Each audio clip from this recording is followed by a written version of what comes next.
Vamos a estar consultándole por las nuevas medidas económicas. ¿Qué tal, Martín? ¿Cómo estás? Hola, ¿cómo les va? ¿Qué tal? ¿Cómo andan? Bien, bueno, analicemos un poco qué es lo que está pasando con el dólar, que obviamente cada vez que ponen más restricciones termina aumentando. Y esto que no se entiende, ¿no? Si es tan claro que esto siempre ocurre, ¿por qué lo siguen haciendo?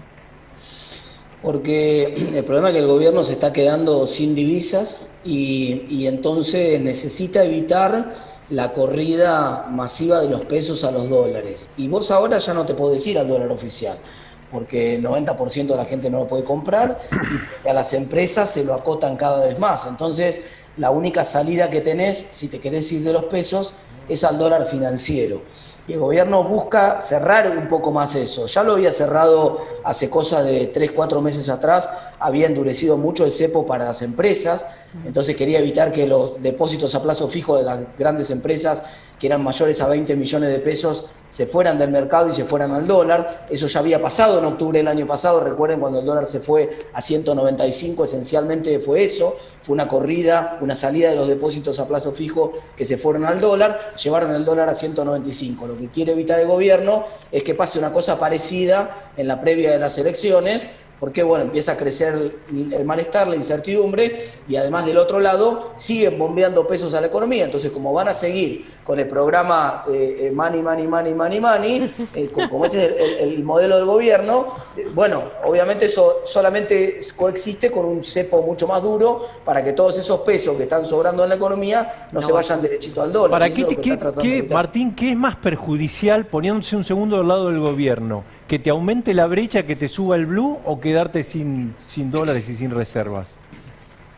Es que una cosa va a ser consecuencia de la otra. En la medida que empiece a aumentar la brecha, lo que va a pasar es que todo el mundo va a tratar de conseguir esos dólares baratos, y esos dólares baratos hoy se pueden conseguir comprando más bienes importados. Entonces, y nadie va a querer vender los dólares a un precio más barato, y entonces van a frenarse las liquidaciones de exportaciones. O sea que el crecimiento de la brecha es un problema para el gobierno, porque el crecimiento de la brecha le va a poner mucha presión a las reservas. Y esto ya está empezando a pasar. El Banco Central ya hace varias jornadas que está solamente vendiendo, y esto obviamente todo el mundo se da cuenta que no tiene un límite, digamos. Vos no podés siempre vender dólares porque las reservas se van haciendo cada vez más chiquititas. Entonces el cepo se va a endurecer cada vez más, ¿no? Y la consecuencia va a ser una brecha más grande. ¿Y qué va a pasar el 15 de noviembre?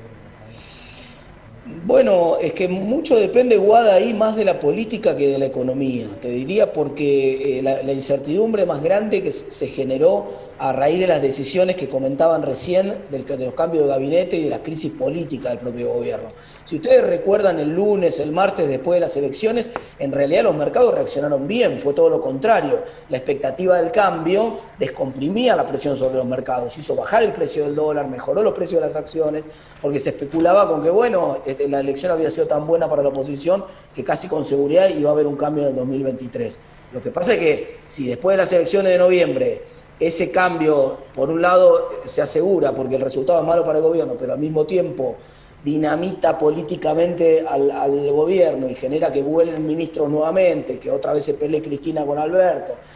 Hay muchos cisnes negros, chicos, acá en el medio. Uno, cuando fue la última pelea fuerte, que puso en vilo a todo el mundo, ¿por qué? Porque nadie sabía cómo terminaba. Uno decía, ¿qué pasa si Alberto se va? Pega el portazo y se cansa y dice, más sí, me voy. ¿Qué pasa si Cristina pega el portazo y dice, arréglate solo, y se va? Digamos, o sea, hay tanta incertidumbre política. De todos esos escenarios que estoy contando, son escenarios disruptivos que nadie sabe lo que puede pasar con la economía. Entonces, hay muchos cisnes negros apareciendo en el horizonte. ¿Vos tenés alguna propuesta una vez que estés, porque vas a entrar independientemente del resultado, vas a estar en la Cámara? ¿Cuál va a ser la primera propuesta que podés llegar a presentar? La número uno es cambiar la carta orgánica del Banco Central para que deje de pasar todo lo que está pasando estos días. O sea, yo no quiero que pase lo mismo que pasa en Chile, en Brasil, en Colombia, en Perú. Inclusive acaba de ganar la izquierda hace un par de meses en Perú, y el principal candidato de la izquierda lo primero que hace cuando gana es decir, no voy a tocar al Banco Central, eso funciona bien, no me quiero meter con eso. Entonces necesitamos tener un Banco Central como el de Perú. Miren, ya no estamos apuntando a Suiza, a Dinamarca, sí, claro. No, estamos tratando de tener un banco central como el que tiene Chile, como el que tiene Perú, como el que tiene Bolivia, como el que tiene Colombia, como el que tiene Brasil, como el que tiene Paraguay, como el que tiene Uruguay. Elijan el que más les guste a ustedes, de centro izquierda, de centro derecha. Esto no es ideológico, Todos esos países que mencioné, con gobierno de izquierda o de derecha, tienen un banco central independiente, no mete la mano el presidente, no nombra a la gente ni la echa, tampoco agarra la maquinita e imprime todo lo que quiere. Entonces, Claro. la única manera de parar esto es con independencia del Banco Central, y esa es mi prioridad ni bien llegue al Congreso. ¿Y cómo ves la inflación en los próximos meses? Ya un poco empezó a deslizar Guzmán, ¿no? Que se había frenado, pero que no necesariamente va a seguir bajando, sino todo lo contrario. Hoy aparecieron datos de las consultoras, ya empiezan a aparecer antes de la medición del INDEC de septiembre, y ya muestran 3,3. Por ejemplo, Ferreres publicó los datos hoy, 3,3% de la estimación de Ferreres, la medición que tienen ellos, para septiembre, con lo cual se empieza a acelerar, y esto también lo esperaba todo el mercado, porque, bueno, todo el plan del gobierno, primero, el gobierno ya no puede seguir teniendo el dólar de los pelos después de las elecciones, por lo menos lo va a tener que dejar correr lo mismo que la inflación. Ya no puede tener las tarifas agarradas de los pelos después de las elecciones, por lo menos las va a tener que dejar correr igual que la inflación.